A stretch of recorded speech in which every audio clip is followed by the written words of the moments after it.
ધોરાજીના Junagadh road પર બનતા ઓવરબ્રિજના કારણે લોકોને હાલાકીનો સામનો કરવો પડ્યો। જૂનાગઢ રોડને રેલવે ફાટક મુક્ત બનાવવા માટે ઓવરબ્રિજ બનાવવામાં આવ્યો।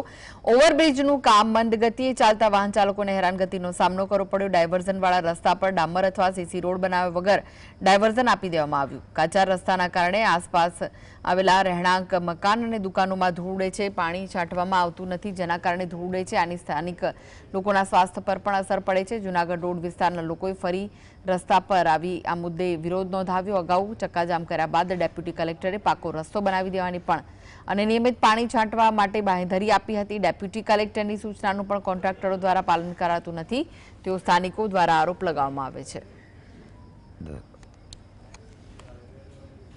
ધૂળની બહુ તકલીફ છે। 15 તારીખે અમે અહીંયા રસ્તા રોકો આંદોલન કરેલું હતું, ત્યારે અમને એવું કહેવામાં આવેલું હતું, પ્રાંત અધિકારીને પાઠવેલું હતું કે ભાઈ 20 તારીખથી અમે આનું યોગ્ય નિરાકરણ કરશું, મેટલ પાથરી દેવું, પાણી રોજ છાંટશું। આજ 26 તારીખનો સમય થઈ ગયો છતાં પણ હજી અહીંયા કાંઈ કોઈ પણ જાતની વ્યવસ્થા કરી નથી। ધૂળો અત્યારે એટલી ઉડે છે કે નથી તો અમે વેપાર કરી શકતા, નથી દુકાનો ખોલી શકતા વ્યવસ્થિત। ઘરની અંદર મેં બધે અત્યારે તમે ઘર જુઓ તો અત્યારે બધે પડદા મારેલા છે। જે આ ઉગ્ર આંદોલન કર્યું છે પાણી છાંટતા નથી એની હિસાબે, હજી જો નહીં કરે તો જે આથી ઉગ્ર આંદોલન કરવામાં આવશે। કોઈ જવાબદારી લેતા નથી અને ધ્યાન આપતા નથી, નહીંતર અહીંથી આ વાહન હટવામાં આવશે।